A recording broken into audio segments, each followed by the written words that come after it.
So, interesting development. It appears that the Malaysian guy next door and his blue-haired, septum-pierced, satanic girlfriend want to be my friend. Or maybe not. Here's the story. Something very interesting is happening. The universe, God, I am, self, is really communicating with me right now. And really, and what I mean by that is just showing me. So we've had the whole Angry series, which, you know, really is very helpful for anyone on the self-observation journey. Try and watch that.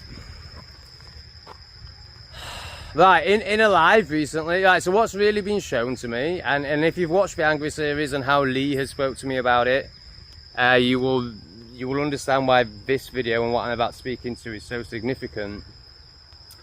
That basically things are changing, like the way my external reflects my internal is changing because my internal is changing. It's actually all very scientific and obvious, but it's also like magical and woo-woo. But it's not really, it's only magical and woo-woo when you believe in coincidence. So we're indoctrinated into coincidence instead of the truth of synchronicity.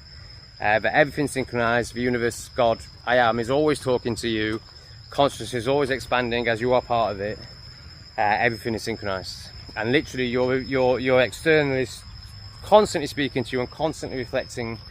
Your vibration in here is constantly being reflected out there. And also the next lessons will come from out here. So in a live, I spoke about the Malaysian guy next door. So only a few of you will know about this.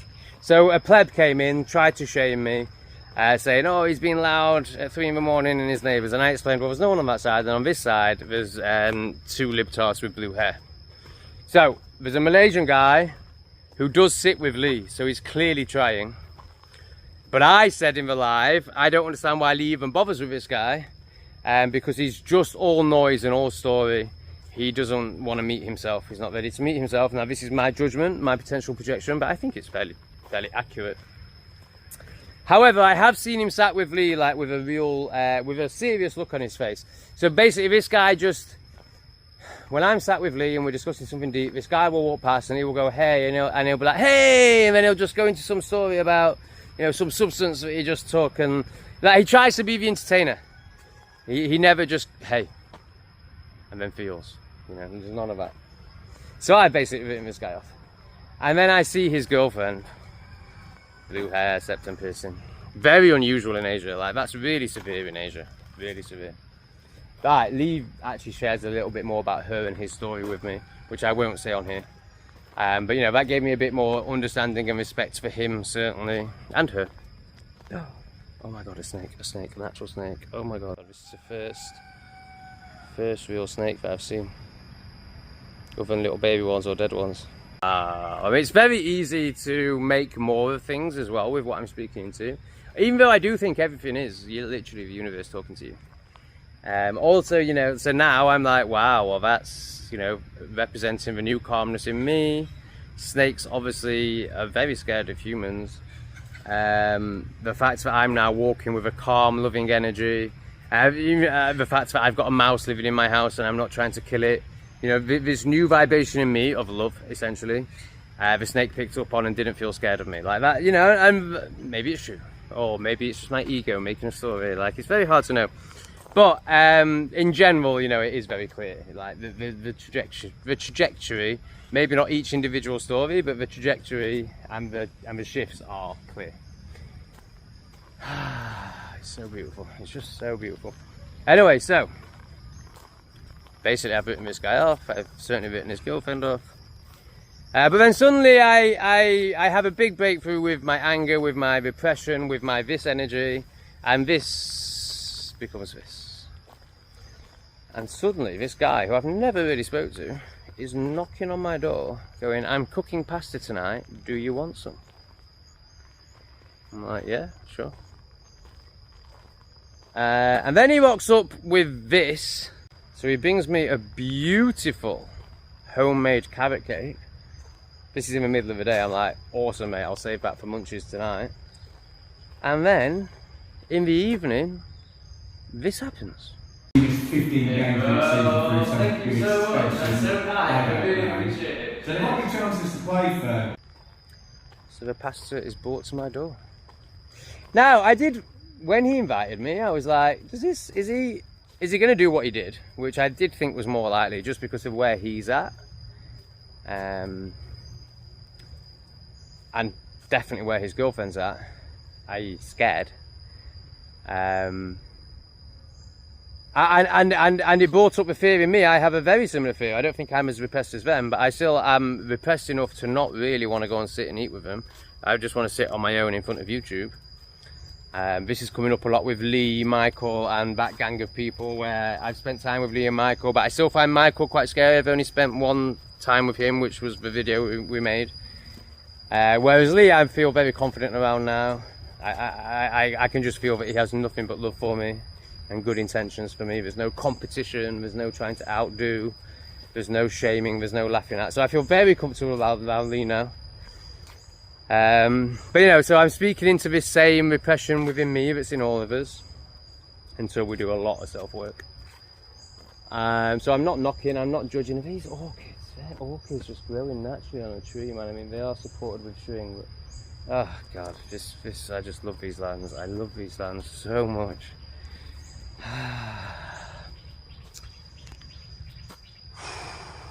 So I noticed the part of me that was like, I really hope they're not gonna knock on my door and say it's ready, come on. And then I was like, but so usually I'd have been like, that would have been a hard no, and I'd have made an excuse. In fact, I wouldn't have even said, when he knocked on my door originally and said, do you want some pasta tonight, I'd have said no, because of this, because of a chance of this. So it came up for me, this realization, like, oh shit, am I gonna have to go and sit with them? And then I was like, okay, that's fine. I mean, it's gonna be 20 minutes, 10 minutes maybe, 20 minutes. That's nothing. It's going to be good for you to do something that you don't really want to do, as in face a fear. Also, the intellectual acknowledgement that they're way more scared than I am. So, you know, what am I scared of? And then the story of, oh, well, I can create content, I can film it. But then a beautiful part of me came up. It was like, no, you can value these people and the connection, and actually give the connection a chance, rather than... Oh, there's no way I couldn't just dig out one of these little ones and put it in my pocket. Like, that's not a loss. Like, you know, I think it's one thing going and you know, they're right out here. Although I have just seen that snake, maybe I don't want to be walking out here.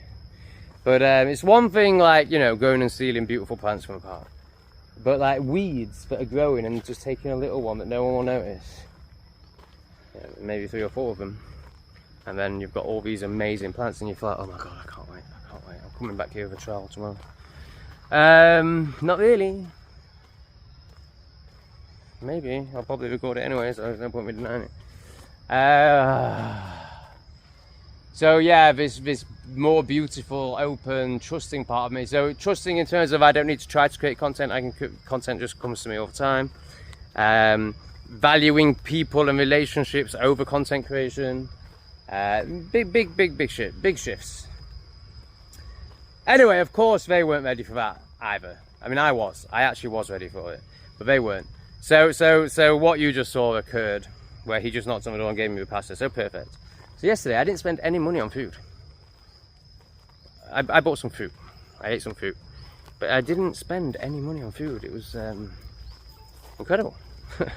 And so it's like the universe is just suddenly providing for me. Obviously, I'm not saying every day I'm not going to have to spend money on food, but suddenly people that I'd written off and judged are suddenly open to me and trying, and I can feel a love towards them, and I'm like, oh, they're trying, okay, great, I'm totally open to that. Like, I wonder if I can support their journey in any way. And then, you know, I had a smoke and deep self-reflection, what people call paranoia, but deep self-reflection and a little bit of paranoia maybe came up, and I started going to, have they poisoned it? Are they trying to poison me? And this is, and I laughed at it straight away. Like, I know that's not the case, but I could feel the fear of it. I could sense it, and you know, it was, you know, basically I just used like the bigger, you could say the far thing, the higher self energy in me to calm and love and try not to laugh at too much. But you know, I couldn't help but laugh at myself a little bit. But just be like, no, of course that's not what's happening here. But it's just interesting noticing that shadow self, noticing that even while I'm having these huge breakthroughs, even while I'm opening my heart and experiencing love and trust and beautiful people around me. I mean, having Lee and Michael around me, like, wow, this, you know, wow. There's still that shadow self that wants to make a stupid, ridiculous story. That doesn't trust, that is so untrusting it will project a story onto two really nice people that they're trying to poison me. Now the story never took hold. I didn't allow the story to become reality, but it was there. It was there. So I just thought it was worth speaking into. I thought it was an interesting share around, you know, again, my consistent message is the internal will always reflect the external will always reflect your internal, unless you're Jim Dandy and you're too enlightened for that. So, yeah. So I think that's the end of it. I'll just take a breath and check. Yeah, I think that's it. So I'm interested to see where this goes. I'm interested to see what connection I end up. There's not going to be one with a girlfriend. She doesn't speak English and she's really struggling with life. But I think there could be a connection with him, and I think, well, he's reaching out. That's his way of reaching out. And you know, even when he gave me the food, he could barely look at me in the eye, like he's doing something really nice. And but it's like there's just so much shame in this man. I will tell you a bit about his story. He's very intelligent. He's worked for the Malaysian government for all his life. And he's ashamed of what he's done in that job.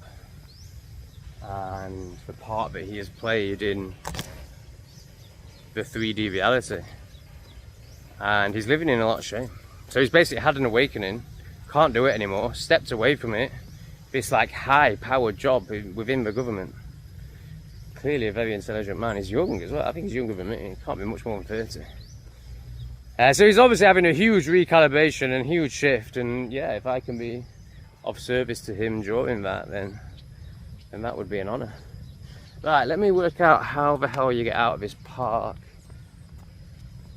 Right, I think it's over here. This park is so amazing.